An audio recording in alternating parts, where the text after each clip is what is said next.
ये जान के आप सभी को आश्चर्य होगा कि 100 में से 20 महिलाओं को पीसीओडी या पीसीओएस की समस्या है।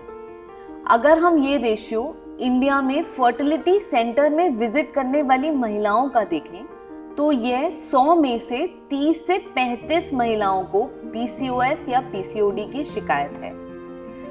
आइए समझते हैं ये पीसीओएस या पीसीओडी है क्या। पीसीओएस को डायग्नोस करने के लिए रॉटरडैम्स क्राइटेरिया दुनिया भर में फॉलो किया जाता है। इसमें 3 सिम्टम्स को देखा जाता है। पहला है अल्ट्रासाउंड में ओवरीज में एक बार में 12 से ज्यादा फॉलिकल्स मिलना। दूसरा है इर्रेगुलर पीरियड्स या बिल्कुल भी पीरियड्स ना आना।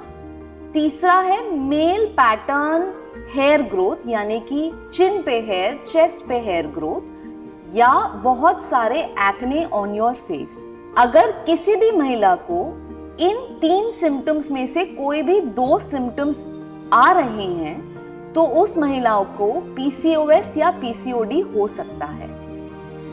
पर इस शब्द को सुन के घबराना नहीं है। ये एक बहुत ही सिंपल डिसऑर्डर है जिसको सिंपल लाइफस्टाइल चेंजेस से कंट्रोल किया जा सकता है।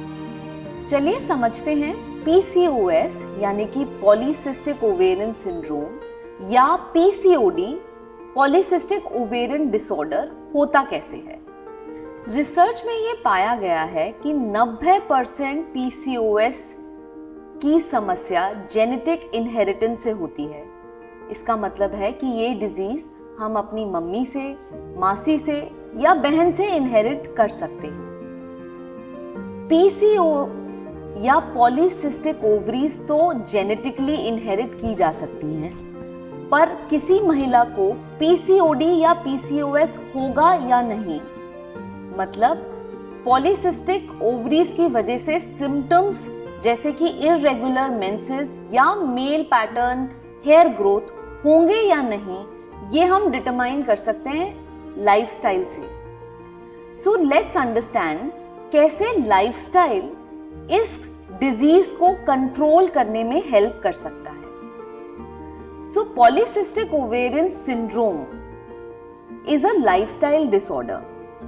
अगर हम हेल्दी लाइफस्टाइल फॉलो करेंगे, खाने में बैलेंस डाइट यानी कि हर न्यूट्रिशन एप्रोप्रिएट मात्रा में खाएंगे, 2 से 2.5 लीटर पानी पिएंगे, एक दिन में 30 मिनट एक्सरसाइज करना जरूरी है, तो हम इस सिंड्रोम को या डिजीज को कंट्रोल में रख सकते हैं।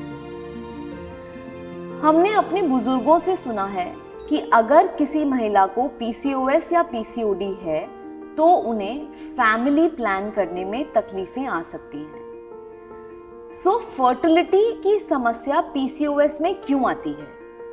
पीसीओएस में क्योंकि हमारी ओवरीज में बहुत सारे अंडे होते हैं, कोई भी एक अंडा सही टाइम पे मैच्योर नहीं हो पाता, इसीलिए ओव्यूलेशन डिलेड होता है या कभी-कभी ओव्यूलेशन होता ही नहीं है।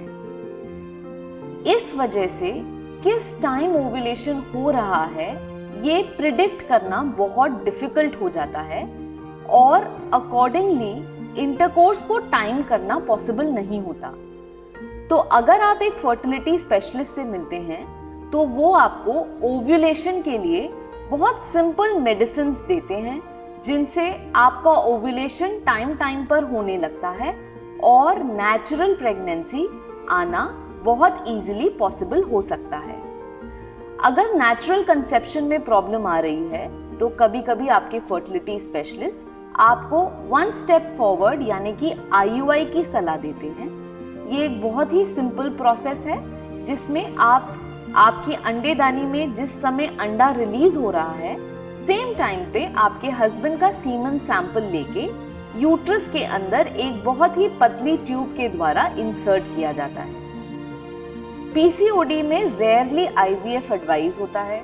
ये तभी होता है जब दवाइयों द्वारा आपके अंडेदानी में अंडा नहीं बन पा रहा और डॉक्टर को ओव्यूलेशन के लिए इंजेक्शंस की मदद लेनी पड़ रही है।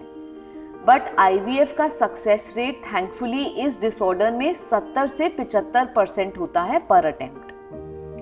कभी कभी PCOS में मिसकैरेज की समस्या बढ़ जाती है, बट जब भी आप एक फर्टिलिटी स्पेशलिस्ट से मिलते हैं तो वो आपको कुछ दवाइयाँ देते हैं, जिनसे आप कुछ दवाइयाँ देते हैं बैलेंस स्टेबलाइज हो जाए और मिसकैरेज या डिफिकल्टी इन प्रेगनेंसी जैसी समस्याएं बिल्कुल मिनिमम हो जाएं। PCOS में एक महिला को कभी कभी कुछ लॉन्ग टर्म प्रॉब्लम्स भी हो सकती हैं, जैसे कि डायबिटीज होना, ब्लड प्रेशर होना, स्लीप एपनिया यानी कि सोते समय नाक से आवाज आना, और कभी कभी कुछ प्रकार के कैंसर से भी एक महिला पीड़ित हो सकती है।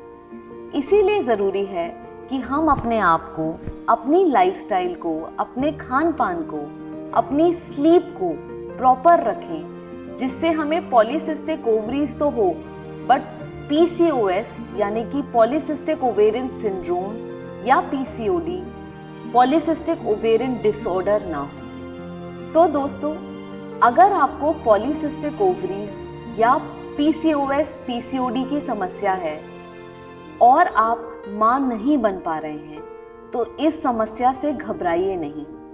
एक फर्टिलिटी स्पेशलिस्ट से मिलिए जो आपको सिंपल दवाइयों द्वारा या सिंपल फर्टिलिटी प्रोसीजर्स द्वारा मां बनने के सुख में हेल्प कर सकती हैं।